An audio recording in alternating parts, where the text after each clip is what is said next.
Ikari no Yousai 2, a Japanese exclusive, is the direct sequel to Fortified Zone and features a quality 2-player link cable option.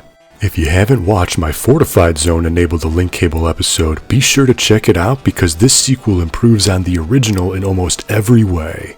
Besides having a more stable connection, less flicker, and 8-way directional movement, the overall presentation and mechanics have a higher level of polish over the original. Both the male and female playable characters now have the ability to change weapons on the fly, which is important because the grenade gun is required to knock down certain walls.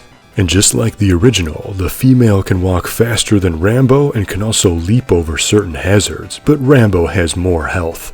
Fortified Zone and the sequel here, specifically when it comes to the multiplayer mode playable over a link cable, is something that can really only happen on Gameboy. Or more specifically, when each player has their own screen. Sure, you can travel together, but there's something about dividing and conquering, you go left and I go right and we'll meet in the middle, that is genuinely exciting. Another cool feature of this sequel is the password system.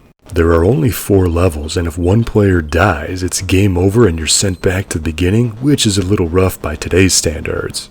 However, the password is only 5 characters long, so they're easy to remember and allow you to start at any stage. Thanks, Internet! And the soundtrack has been improved over the original too. Fortified Zone and this sequel really take advantage of the Game Boy link cable to create a fun, memorable, and gameplay-first focused experience.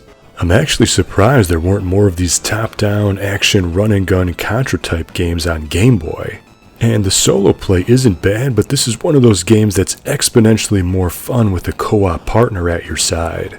It's just a bummer that this sequel remained exclusive to Japan, but thankfully there's an English patch. So I recommend finding a willing friend and fire up that link cable because this Fortified Zone sequel is a quality game, especially when played in co-op. But what do you think? Have you played Fortified Zone? Did you even know there was a sequel, or do you prefer the name Fortress of Fury? Let me know in the comments. And for more Game Boy link cable goodness, check out my Enable the Link Cable playlist where I explore the forgotten multiplayer modes in original Game Boy and Game Boy Color games. Or check out my Game Boy Advance single pack link playlist where I covered every game that supports this multiplayer feature by only needing 1 cartridge. Links will be in the description. Until next time, thank you for watching and game on.